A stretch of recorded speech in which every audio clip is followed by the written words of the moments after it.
Hello, আসসালামু আলাইকুম। আমার নতুন আরেকটি ভিডিওতে স্বাগত জানাচ্ছি আপনাদের সবাইকে। আপনারা সবাই কেমন আছেন? আমরা তো আল্লাহর রহমতে ভালো আছি। আজকে তৈরি করে দেখাবো কিভাবে বাসায় খুব সহজে পাউরুটি তৈরি করা যায় অল্প উপকরণ দিয়ে। পাউরুটি আমাদের আসলে সবারই পছন্দ, বড়রা খেতে পছন্দ করে, বাচ্চারাও খেতে পছন্দ করে। আর সেটা যদি হয় বাসায় তাহলে তো আর কোনো কথাই নেই। খুব সফট এবং খেতেও সুস্বাদু হয় এই পাউরুটি। তো চলুন দেখে নেওয়া যাক কীভাবে বাসায় আমি তৈরি করি পাউরুটিটি। তো আবার বলে দিই, যারা এখন আমার চ্যানেলটি সাবস্ক্রাইব করেননি তারা অবশ্যই করে নেবেন। প্রথমে আমি নিয়ে নিয়েছি এখানে হাফ কাপ দুধ। দুধটা একটু কুসুম গরম হতে হবে, অবশ্যই ঠান্ডা নেওয়া যাবে না, এমন গরম যেন আঙ্গুল চুবিয়ে একটু রাখা যায়, এরকম কুসুম কুসুম গরম, বেশি গরমও না আবার ঠান্ডাও না, এরকম। তো সেই হাফ কাপ দুধের মধ্যে আমি দিয়ে দিচ্ছি 2 টেবিল চামচ চিনি।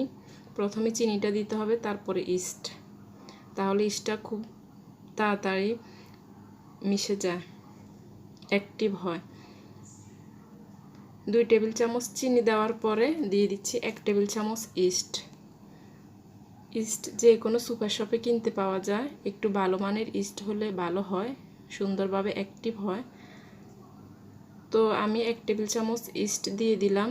দিয়ে আমি চামচ দিয়ে কোনো নাড়াচাড়া করব না, জাস্ট বাটিটা ধরে এভাবে একটু নেড়ে দিব। এভাবে নেড়ে দেওয়ার পরে এভাবে ঘুরিয়ে ঘুরিয়ে নেড়ে দিব।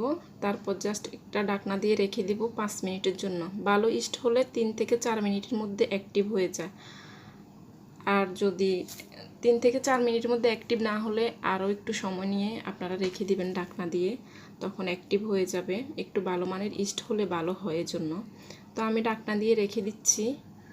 একটু গরম জায়গায় রাখলে ভালো হয়, তাহলে তাড়াতাড়ি অ্যাক্টিভ হয়। আর এখানে নিয়েছি একটা ডিম। ডিমটা অবশ্যই নর্মাল টেম্পারেচারের হতে হবে, ফ্রিজের ঠান্ডা ডিম নেওয়া যাবে না। ডিমটা আমি ফেটিয়ে নিচ্ছি। ডিমটা ফেটিয়ে ভালোভাবে মিশিয়ে আমি রেখে দিলাম। আর এখানে দেখতেছি আমার ইস্টের কি অবস্থা। 5 মিনিট পর এই যে আমার ইস্টটা পুরোপুরি অ্যাক্টিভ হয়ে গিয়েছে। অ্যাক্টিভ হয়েছে কিনা সেটা বুঝবেন এভাবে উপরে ফেনা ধরে একটা সরের মতো আবরণ হয়ে যাবে সফট, তখনই বুঝবেন অ্যাক্টিভ হয়ে গিয়েছে পুরোপুরি। আর যদি না হয় তাহলে আরেকটু ঢাকনা দিয়ে রেখে দিবেন। তারপরও যদি না হয় 10-15 মিনিট পর, তাহলে বুঝবেন যে ইস্টটা ভালো ছিল না। তারপর ইস্টের মধ্যে দিয়ে দিচ্ছি 1 কাপ ময়দা।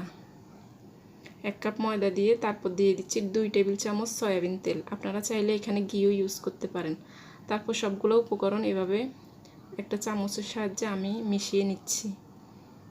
একটু ভালোভাবে মিশিয়ে নিতে হবে। তো আমি আস্তে আস্তে মিশিয়ে নিচ্ছি। আর তারপরে দিয়ে দিব আস্তে আস্তে করে একটু একটু ডিম। ডিমটা আমি আগে ফেটিয়ে রেখেছি। আবারও বলে দিচ্ছি, আমার চ্যানেলটি যদি ভালো লাগে অবশ্যই আমার চ্যানেলটি সাবস্ক্রাইব করে পাশে বেল আইকনটি বাজিয়ে আমার সাথে থাকবেন আর আমার মজার মজার রেসিপি দেখবেন। তো আমি ডিমটা পুরোপুরি দিব না, আস্তে আস্তে করে একটু দিয়ে দিচ্ছি। একসাথে পুরোটা দিলে বেশি নরম হয়ে যেতে পারে। তো আমি প্রায় অর্ধেক পরিমাণ ডিম দিয়ে এভাবে এবার হাত দিয়ে ভালোভাবে মথে নিচ্ছি। এ পর্যায়ে কিন্তু ডোটা অনেকটাই নরম থাকে, মানে হাতের সাথে লেগে আসে এরকম, এতে কোনো সমস্যা নেই। আমার অর্ধেক পরিমাণ ডিম লেগেছে 1 কাপ ময়দার মধ্যে। তো এভাবে একটু ময়দা ছিটিয়ে যে কোনো কিছুর মধ্যে, যেখানে আমরা রুটি বানাই বা যে কোনো প্লেট ট্রেতে নিয়ে ভালোভাবে 5 থেকে 6 মিনিট মথে নিতে হবে। ভালোভাবে এই কাজটা করতে হবে। দেখুন আমি এভাবে হাতের সাহায্যে করে নিচ্ছি। এটা যত ভালোভাবে সফট করা যাবে পাউরুটি ততটা সফট হবে। তারপর এভাবে 2 হাতের সাহায্যে একটা গোল ডো তৈরি করে নিলাম। এ পর্যায়ে আমার ডোটা অনেকটাই সফট হয়ে গেছে, কিন্তু হাতের সাথে লেগে আসবে, এটা কোনো সমস্যা না। তারপর একটা বাটিতে নিয়ে উপরে তেল মেখে রেখে দিব।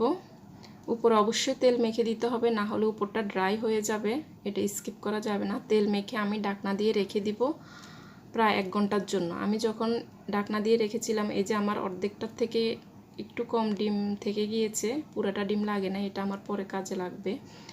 তো এভাবে আমি ঢাকনা দিয়ে রেখে দিলাম। আমি যখন রান্না করছি রান্নার পাশে পাকঘরে রেখে দিয়েছি, একটু হালকা গরম জায়গায় রাখতে হয়, তাহলে ভালো অ্যাক্টিভ হয়।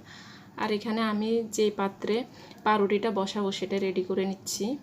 এখানে আমি এরকম শেপের একটা পাত্র নিয়েছি। আপনারা চাইলে গোল যে কোনো সাইজের যে কোনো যেখানে কেক বসানো হয় ওই ধরনের বাটিতে বসাতে পারেন, সসপ্যানে বসাতে পারেন। আমি এরকম লম্বা শেপের একটা বাটি নিয়ে ভালোভাবে তেল ব্রাশ করে নিচ্ছি, তাহলে পাউরুটিটা ভালোভাবে তাড়াতাড়ি উঠে আসবে, লেগে থাকবে না।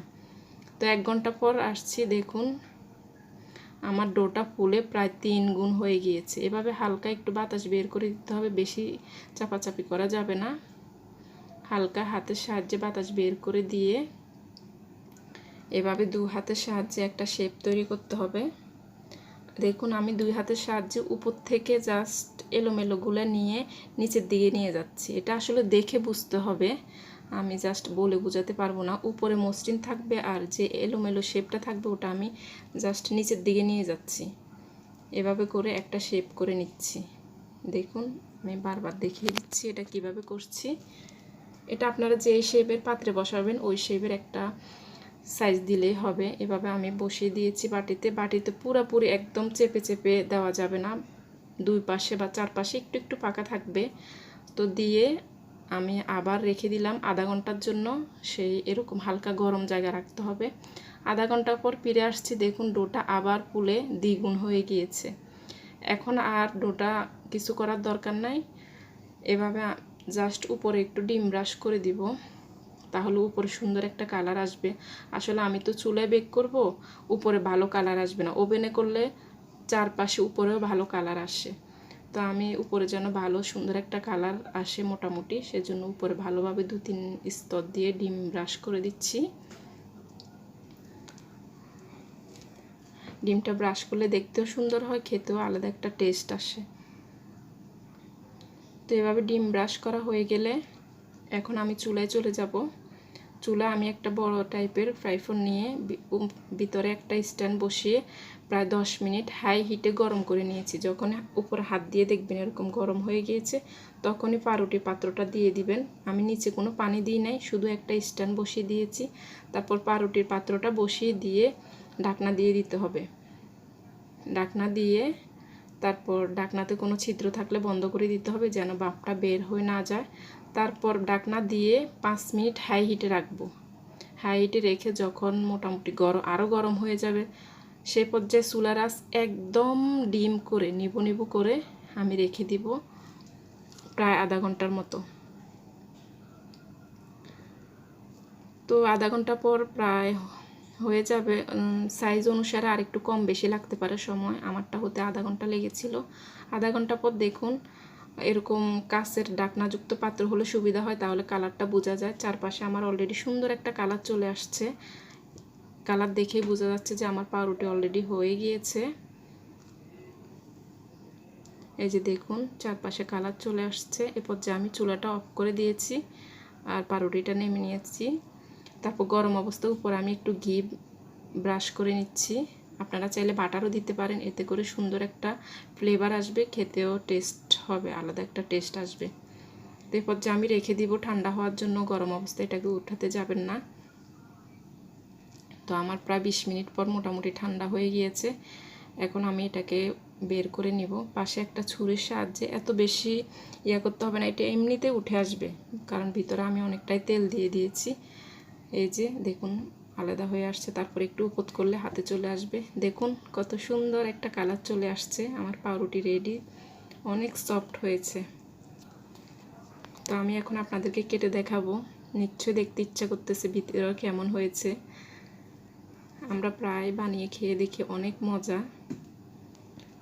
এই যে দেখুন আমার পাউরুটিটা অনেক সুন্দর একটা কালার এসেছে, অনেক সফট হয়েছে। তো এখন আমি কেটে দেখাচ্ছি। ওয়াও, দেখুন অনেক সুন্দর, ভিতরে একদম সফট সুন্দর একটা সাইজ এসেছে। আপনারা একবার অন্তত এই পাউরুটিটা ট্রাই করে একবার দেখবেন। যদি ভালো না লাগে তখন আমাকে বলবেন। এটা এতটাই টেস্ট হয় বাইরের পাউরুটি থেকে, তখন আর বাইরের পাউরুটি খেতেই চাবেন না আপনারা। আমার ভিডিও দেখার জন্য বলছি না, সত্যিকারে বলছি, এতটা মজা লাগে এই পাউরুটিটা, এত সফট। আর বাচ্চাদেরকে খাওয়াতে ওরা অনেক পছন্দ করবে এবং কি এটা পিওর বাসায় তৈরি জিনিস, এটার থেকে বড় আর কি আছে। তো আপনারা অবশ্যই ট্রাই করবেন। আমরা তো পাউরুটি কম বেশি সবাই খায়, বিশেষ করে বাচ্চারা পছন্দ করে। সেটা যদি হয় বাসার তাহলে তার কোনো কথাই নেই। তো আপনারা অবশ্যই ট্রাই করবেন, অবশ্যই ট্রাই করবেন, আমি আবারও বলছি। আর আমার যদি এই ভিডিওটা ভালো লাগে, যদি আপনাদেরকে সামান্য কিছু দেখাতে পারি, তাহলে অবশ্যই আমার চ্যানেলটি সাবস্ক্রাইব করে আমার সাথে থাকবেন। পাশে থাকা বেল আইকনটি অবশ্যই বাজিয়ে দিবেন। এটুকুই আপনাদের প্রতি আমার অনুরোধ রইল। আর আমার পরিবারের জন্য দোয়া করবেন। সবাই সুস্থ থাকবেন, যে যেখানে আছেন সাবধানে থাকবেন। এখন বর্তমান পরিস্থিতিতে আমাদের সাবধান থাকা অনেক গুরুত্বপূর্ণ। বাসায় থেকে অবশ্যই সবাই সাবধানে থাকবেন, বিশেষ প্রয়োজন না হলে বাইরে যাবেন না। তো আজকে এই পর্যন্তই। আল্লাহ হাফেজ। আবারও বলে দিচ্ছি, আমার চ্যানেলটি সাবস্ক্রাইব করে আমার পাশে থাকবেন। আল্লাহ হাফেজ। আসসালামু আলাইকুম।